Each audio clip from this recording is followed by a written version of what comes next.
Hey, what's up guys, I'm Lan here. Welcome back to a new video on my channel. So in this video I'm going to talk about iOS 14.5.1 update. As you can see, I had taken a screenshot before, so as you can see here, this is iOS 14.5.1 update. This came around 134.5 megabytes yesterday on my iPhone 10R. As you can see, this is my primary device. So within a few days after releasing iOS 14.5, Apple had released iOS 14.5.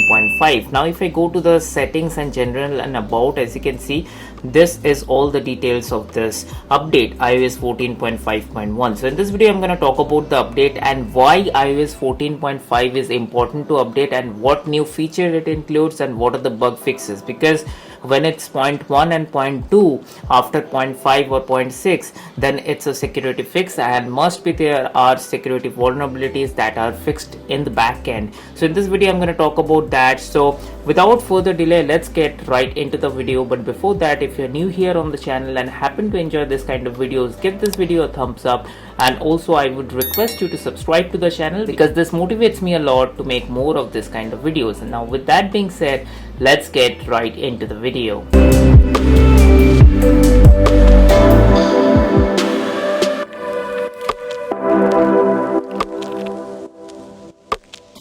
Alright guys, so the first things first, let me go to the settings and general and about section. As you can see, so the iOS version is iOS 14.5.1 and the build number is 18E212. Now I had taken a screenshot. This came around 134.5 MB.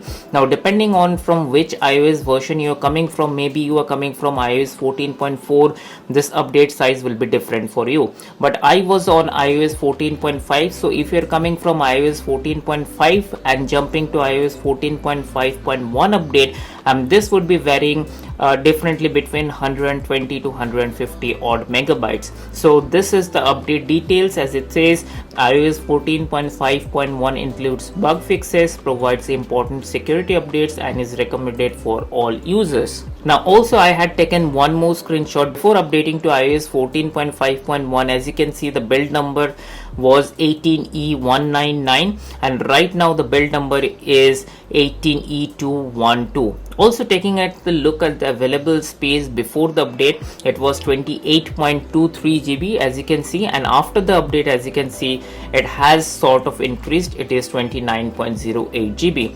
Now talking about this iOS 14.5.1 update, this update does not include any new modem firmware. So the modem firmware that we got with iOS 14.5 update, that is still there, that is 3.03.05. Now let's talk about what's exactly new in this update and why it is important to update to iOS 14.5.1. So let me go to the settings. So Apple says that it's all about the app privacy transparency. So if you go to the privacy, you know that this tracking policies and this tracking new feature came out with iOS 14.5. so some of you were having difficulties to turn this toggle on and off. So let me just clarify because I got some information. So there are possibilities that you are under 18 or the Apple ID which is linked to your device, maybe that is an educational ID, so because of which you are not able to turn this toggle on or off. Or also if your iCloud account is created within 3 days, so it will be grayed out. So that could be one of the reasons you're not able to turn this toggle on or off. So now let's talk about what is new with this tracking features. So this exactly as it says, allow apps to request to track. So whenever this is turned off, any application installed on your phone would not be able to track your usage pattern and would be able to send you notifications through other application. Now if you turn this on, then there would be apps listed here. They would send you a prompt. You will be prompted whether an app can track you or not. So now the bug fix is, if this was previously or before iOS 14.5, this was turned off, if people are turning this on now, still the applications are not sending the prompt whether to track yes or no. So that has been fixed with this privacy update, that is iOS 14.5.1. Now apart from that, Apple has also fixed some Webkit issues, through which I have already opened this support page of Apple. As you can see, with iOS 14.5.1 it has fixed Webkit issues. So the first, it says the memory corruption issue was addressed with improved state management, and the second, it says that the an integer overflow was addressed, and for which the impact was processing malicious crafted web content may lead to arbitrary code execution. Apple is aware of the report and that issues may have been actively exploited. These two issues have been fixed. Now talking about what is Webkit. Webkit is related to your Safari browser. So if you use Safari browser, this should be a very important update to you. Now talking about the battery life, yesterday I made a battery life on iOS 14.5.